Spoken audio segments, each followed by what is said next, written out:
వాళ్ళు చెప్పారు. ఇప్పుడు ఒక మాట, ముఖ్యమంత్రి ఒక సభలో మాట్లాడుతూ చొక్కా చేతులు మడత పెట్టే సమయం వచ్చింది. చొక్కా చేతులు మడత పెడతాడంట.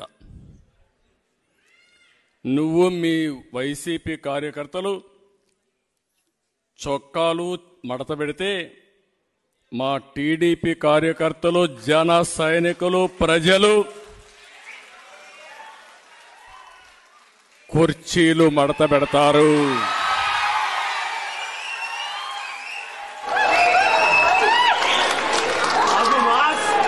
మళ్ళీ చెబుతున్నా,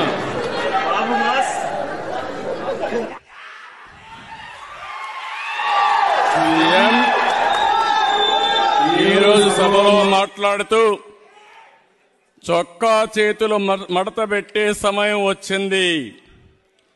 నువ్వు మీ వైసీపీ కార్యకర్తలు చొక్కాలు మడత పెడితే మా టీడీపీ కార్యకర్తలు, జన సైనికులు, ప్రజలు కుర్చీలు మడత పెడతారు.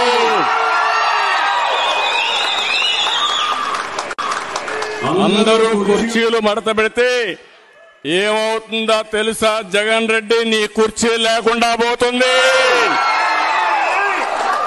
నువ్వు ముఖ్యమంత్రి హోదాలో ఉన్నావు. ఎన్నికలంటే ద్వంద్వ యుద్ధం. చొక్కాలు, చేతులు కుర్చీలు మడత పెట్టడం కొట్టుకోవడానికి కాదు. ఆ విషయం గుర్తుపెట్టుకొని ప్రవర్తిస్తే మేము కూడా గౌరవంగా ఉంటాం. కబద్దార్, జాగ్రత్తగా ఉండమని మరొక్కసారి సభ ద్వారా హెచ్చరిస్తున్నా.